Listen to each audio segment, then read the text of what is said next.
આજે ગઈકાલનો જે ઘટનાક્રમ હતો,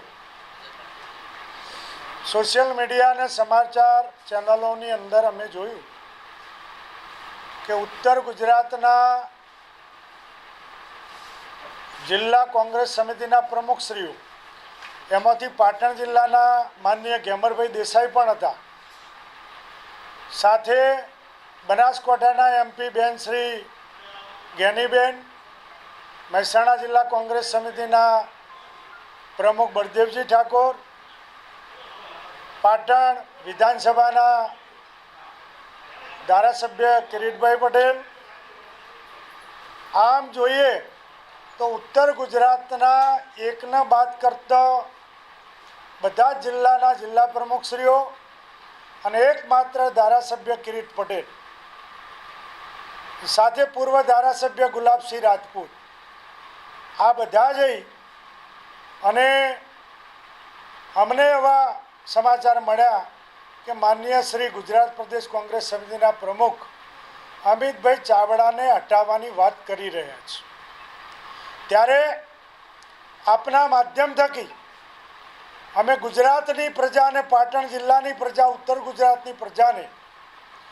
એ વાતથી માહિતગાર કરવા માગીએ છીએ કે લોકલ સ્થાનિક સ્વરાજ્યની ચૂંટણીઓની અંદર જ્યારે જિલ્લા પંચાયત હોય, તાલુકા પંચાયત હોય, નગરપાલિકા હોય, મહાનગરપાલિકા હોય, આની ટિકિટનો મેન્ડેટ આપવાની સઘળી જવાબદારી જે તે જિલ્લા કોંગ્રેસ સમિતિના પ્રમુખ અને જે તે વિધાનસભાના પૂર્વ એમએલએ હોય કે ચાલુ એમએલએ હોય, આમને સોંપેલી. ત્યારે આ લોકોએ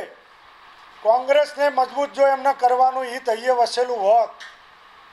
તો અમારા ગુજરાત પ્રદેશ કોંગ્રેસ સમિતિની પીએસસી કમિટી છે. આ કમિટીની અંદર જિલ્લાના એમપી આવતા હોય, એક્સ એમપી આવતા હોય, એમએલએ આવતા હોય, એક્સ એમએલએ આવતા હોય, જિલ્લા કોંગ્રેસ સમિતિના પૂર્વ પ્રમુખશ્રીઓ આવતા હોય,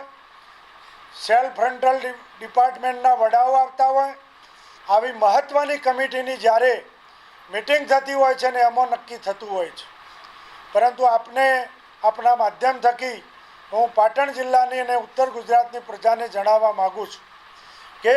એવી એક પણ બેઠક પીએસસીની થઈ નહીં, જેના કારણે એમને પોતાના અંગત માણસોને જિલ્લાની ટિકિટ હોય, તાલુકાની હોય કે નગરપાલિકાની હોય, અને જેના કારણે હાલ જે કહેવામાં આવ્યું કે 181 તાલુકા પંચાયતની સીટમાંથી ફક્ત 48 બેઠકો મળી છે, 32 જિલ્લા પંચાયતની સીટમાંથી માત્ર 13 બેઠકો મળી છે. નગરપાલિકાની અંદર તમે જુઓ તો પણ સત્તા મેળવી શક્યા નથી. ત્યારે આપના માધ્યમ થકી હું એ કહેવા માગું છું આ લોકોને કે જો તમને આટલી બધી પ્રદેશ કોંગ્રેસ સમિતિ દ્વારા તમને સત્તા આપવામાં આવી હોય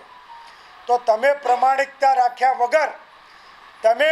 પોતપોતાના માણસો અથવા તો અંગત સ્વાર્થ માટે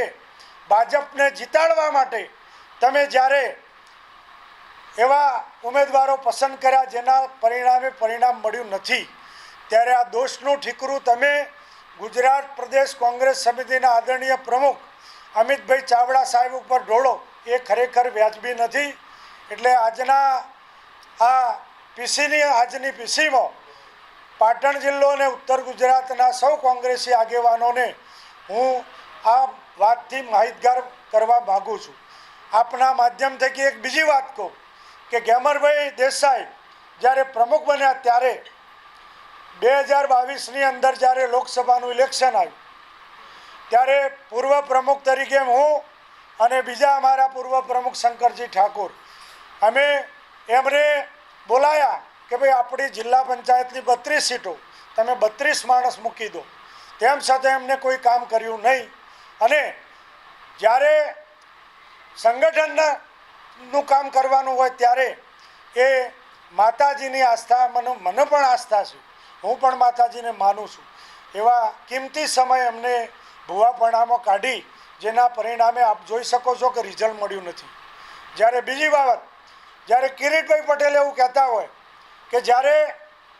અમારા પાટીદાર સમાજથી તો મત મળવાના નથી, ત્યારે હું એમને આપના માધ્યમ થકી કહેવા માગું છું કે મિસ્ટર કિરીટ પટેલ, જ્યારે અમે 80,000 વોટ તમને આપતા હોઈએ, 80,000 વોટના અમે માલિક છીએ, ત્યારે તમે અમારા ઠાકોર સમાજના ઉદ્યોગપતિ ઉમેદવાર અને પૂર્વ ધારાસભ્ય શ્રી ચંદનજી ઠાકોરને 20,000 વોટ પણ ના અપાવી શકો, ત્યારે આપને અમે કહેવા માગીએ છીએ કે ફક્ત ઠાકોરોનો ઉપયોગ વોટ લેવા જ આપણે કરવાનો હોય તો એવું રાજકારણ અમારે કરવાનું નથી. આવનાર સમયની અંદર અમે અમિતભાઈ ચાવડાના સમર્થનની અંદર આવેદનપત્ર લઈને માનનીય વિરોધ પક્ષના નેતા શ્રી રાહુલ ગાંધીજી અને અમારા રાષ્ટ્રીય પ્રમુખ માનનીય મલ્લિકાર્જુન ખડગે સાહેબને પણ ટૂંક સમયમાં મળશું.